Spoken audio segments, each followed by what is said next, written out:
Bonjour les amis, j'espère que vous allez bien et on se retrouve aujourd'hui pour une vidéo un peu stressante pour moi, mais on se retrouve pour la 7e vidéo du Calendary. Et le 7 pour moi c'est une date assez particulière et de savoir qu'il pensait ça de moi, c'était là, c'est trop mignon. Tout le monde est né le 7.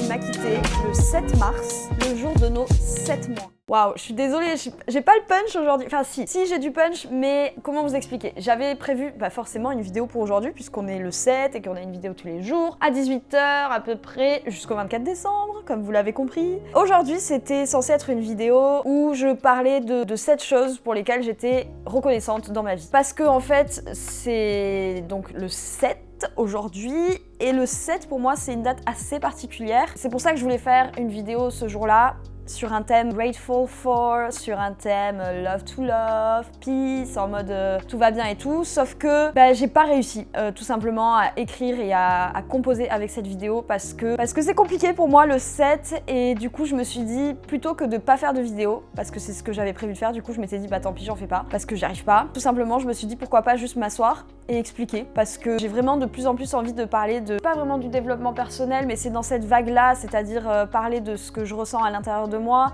aider certaines personnes qui sont dans les mêmes ressentis, ou qui sont un petit peu perdues, ou qui sont dans une phase de vide ou de montagne russe émotionnelle. Voilà, pouvoir parler de tout ça librement et ouvrir les esprits, les consciences, ouvrir des débats et partager sur la santé mentale finalement. Je pense que en sous-texte, c'est un peu ça le sujet, quoi. Par contre, c'est pas joli, on va mettre un petit coussin là.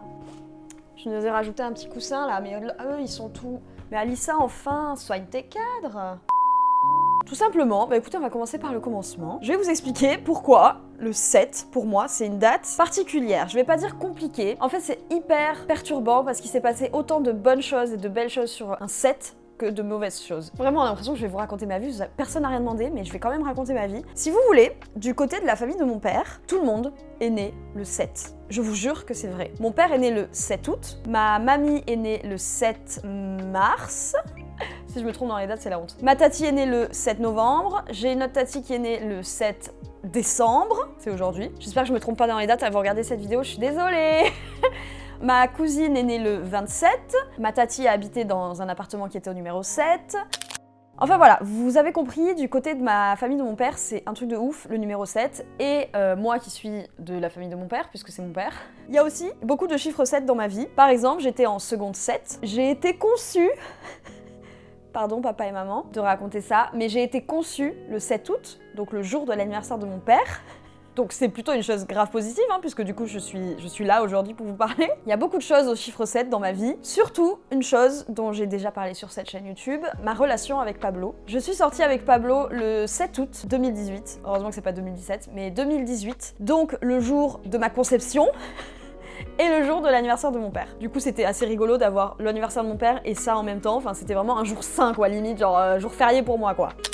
Sauf que ce qui s'est passé, c'est pas fun, mais je me suis séparée de Pablo une fois, plusieurs fois. Mais avec Pablo, on s'est séparés une première fois. Il m'a quitté le 7 mars, le jour de nos 7 mois. Je trouve ça dingue. Voilà. Du coup, je sais pas trop quoi attribuer à cette date. Et pareil, dans mes codes bancaires, il y a le 7 qui revient vachement souvent, donc je vais pas vous le dire. Mais je trouve ça fou parce que vraiment, ce numéro, ce chiffre me suit et me suit toute ma vie. Et c'est pour ça, du coup, que je pose beaucoup d'importance et de signification sur ma relation avec ce garçon parce que pour moi, ça peut pas être anodin. Et moi qui crois vraiment au destin, qui crois pas du tout au hasard, qui crois au destin, au spirituel, au mystique, à l'alignement des planètes, à tous ces trucs-là un peu perchés, je ne peux pas passer à côté de ces signes-là, vraiment, pour moi, c'est des signes, même la façon dont on s'est rencontrés, mais ça, c'est une autre histoire, c'est pas le sujet. Pour moi, c'est des signes qui ne peuvent pas être évités et qui sont forcément significatifs d'un truc. Donc voilà, alors du coup c'est pour ça que je disais que c'était une date tout aussi positive que négative parce que on est sortis ensemble le 7, j'ai été conçue le 7, c'est l'anniversaire de mon père, c'est grave cool. Mais à côté de ça, je me suis fait quitter le jour de nos 7 mois, le 7. Dans mon cerveau, je vous jure que ce jour-là, quand on s'est séparés, mon cerveau il s'est dit mais wesh l'univers, tu fais quoi avec moi en fait? Pourquoi tu remets en doute toutes mes convictions en fait? C'est ça aussi, du coup ça me perturbe trop. Du coup voilà, il y a tout ce truc autour du chiffre 7 et je me suis dit pourquoi pas, que je voulais faire des recherches sur la numérologie, bon je m'y connais pas vraiment beaucoup. Et je me suis dit pourquoi pas faire ça en vidéo, comme ça, voilà, j'ai des preuves que peut-être je suis pas folle ou peut-être que je suis folle. Comme ça me permet de le sortir de moi et de plus avoir l'impression que je porte ce poids-là toute seule parce que je vous jure que c'est lourd. Mais voilà, on va regarder ça ensemble. Vous inquiétez pas, je vais pas vous prendre pendant 30 minutes à vous expliquer des trucs numérologiques ou je ne sais quoi. Ça m'angoisse d'en parler, j'ai le cœur qui bat très vite là. Mais au moins que je puisse assouvir ma perturbation en fait, parce que ça me perturbe depuis des années et je me suis jamais posée de peur de ce que j'allais trouver, mais je sais pas de quoi j'ai peur en fait. Oui, je suis dans mon plaid, c'est pas pour faire joli pour la vidéo, il fait 14 degrés dans mon appartement, j'ai très froid, d'accord? Je vais voir ce qu'on peut trouver. On va marquer tout simplement signification, chiffre. Ah! J'ai même pas fini de marquer le mot chiffre que ça me propose. Signification chiffre 7. Ok, c'est un truc de ouf. Ok. À prendre avec des pincettes, moi je suis à fond là-dedans et j'y crois. Si vous y croyez pas, vous allez juste penser que je suis folle, mais c'est pas grave. Le chiffre 7 apporte des énergies et des vibrations de la conscience commune. Il fait appel à l'éveil et à la lucidité, à la croyance et à la spiritualité, à l'élévation, à l'éveil spirituel, ainsi qu'à l'acceptation et au développement spirituel. Et je suis en train de parler là-bas alors que mon micro est ici.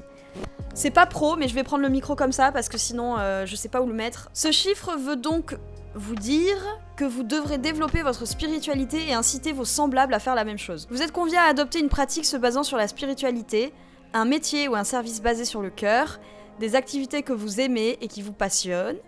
Grâce à cela, des choses positives arrivent naturellement vers vous, et cela vous aide tout au long de votre existence. Vous brillez dans l'éducation et l'apprentissage, dans l'écriture, dans la philosophie, ainsi que dans la recherche scientifique. Bon, recherche scientifique, je suis pas sûre. Le chiffre angélique 7 vous dit que vous allez faire face à des obstacles, mais que vous parviendrez toujours à les surmonter avec une grande facilité. Mais il vous informe aussi que le succès sera toujours au rendez-vous, vous ne devez donc pas vous inquiéter sur votre avenir. Vos anges gardiens approuvent vos choix de vie tout en vous annonçant que vous prenez le bon chemin. Le chiffre 7 indique la recherche de connaissances, la perception, la stabilité, l'esprit vif et la lucidité. Ce sont des qualités que vous devez exploiter pour mieux progresser dans votre existence. Le nombre 7 apporte en vous une grande capacité de guérison naturelle et une faculté à comprendre les autres. Vous vous donnez le bon exemple à vos semblables tout en les poussant à chercher leur propre passion et aspiration dans la vie. C'est beau et ça me fait sourire parce qu'une fois, j'étais chez Pablo, voilà, je sais plus trop quand c'était, mais on a fait un jeu de société avec sa mère et sa sœur, et c'était un jeu de société hyper touchant. En fait, c'était chacun son tour, on devait choisir une carte dans notre tas de cartes qui définissait au mieux la personne qui était choisie. Et en fait, c'était des compliments, c'était des trucs sur la spiritualité de la personne, sur ses engagements, sur sa personnalité, et c'était vraiment un jeu de société où il fallait donner de l'amour, et c'était trop mignon. Et les cartes qui ont été choisies pour moi, c'était que j'étais quelqu'un qui était toujours là pour les autres, qui avait une grande ouverture d'esprit, qui était plutôt spirituel, qui était posé, qui avait l'esprit ouvert. Et ça m'a trop touchée parce que c'était l'année dernière, donc je connaissais ces gens-là depuis 4 ans. Et de savoir qu'ils pensaient ça de moi, j'étais là, ah, c'est trop mignon. Et du coup, ça m'a beaucoup touchée parce que c'est vraiment moi. Et ça me fait plaisir que les gens le ressentent. Voilà, c'est pas juste le voient, mais le ressentent en termes d'énergie et tout ça. Vraiment, c'est fou, hein. Mais ça m'étonne même pas parce que c'est tellement moi, mais je trouve ça dingue que genre... Je vous jure que j'avais jamais regardé avant, hein. Je vous jure. Tiens, je vais regarder le 11 parce que je suis née le 11, alors... Oh bordel, ça me correspond pas du tout. Le 11 est le symbole de la lutte intérieure, de la dissonance, de la rébellion, de l'égarement, de la transgression de la loi, du péché humain. Il est le signe de l'excès, de la démesure, du débordement, du meurtre. Je vous jure, j'ai buté personne, hein. C'est quoi ce délire? On va rester sur ce qu'on a vu sur le chiffre 7. Ça me conforte dans tout ce que je pensais. Pour moi, c'est pas du tout anodin. Plus cette nuit, j'ai rêvé de Malo. Du coup, voilà. Donc c'était un peu nul. C'était chiant. Signification chiffre 7 en amour. J'ai l'impression d'avoir 8 ans et d'aller sur les sites en mode est-ce que mon prénom il est la comptabilité de mon... Vous savez les sites où on met les deux prénoms et ça nous donne le pourcentage de chance que ça marche. Bah voilà, j'ai l'impression de faire ça. Oula. Je suis sur un site de voyance, il faut que je paye, mais MDR. Bah ça me fait du bien d'en parler parce que du coup maintenant c'est plus que à moi, toutes ces histoires elles sont aussi à vous. Et j'ai l'impression que je partage mes émotions, qu'elles sont pas... Je suis pas obligée de les vivre toute seule, mes sentiments, mes émotions, mes peines. J'ai l'impression qu'en en parlant sur internet, bah du coup c'est comme si je me libérais un petit peu d'un poids et que genre j'étais plus obligée de porter tout ça toute seule. Je trouve que c'est intéressant d'ouvrir des discussions sur ces sujets-là parce que je pense que je suis pas la seule à être persuadée que voilà, cet homme-là c'est l'homme de ma vie, qu'il y a des connivences, qu'il y a des trucs qui sont pas anodins. Voilà, chacun croit en ce qu'il veut bien croire. C'était une petite vidéo qui n'était pas prévue, comme je vous ai dit, c'était pas du tout ça que je devais faire de base. Je trouvais mieux de faire ça parce que je voulais pas me forcer à faire une vidéo qui me semblait pas pertinente. et qui me correspondait pas. Donc voilà, je vous remercie de m'avoir écouté. Ça me fait beaucoup de bien de parler de ma relation sur cette chaîne parce que ça me permet de me libérer et de de réfléchir aux choses d'un point de vue différent et d'être comprise et écoutée. Ça fait beaucoup de bien, donc merci beaucoup. Et on se retrouve demain pour la 8e vidéo du Calend Diary. J'ai l'impression que ça fait 10 ans que je fais ces vidéos alors que c'est vraiment même pas la moitié. Merci beaucoup de m'avoir écouté. À demain!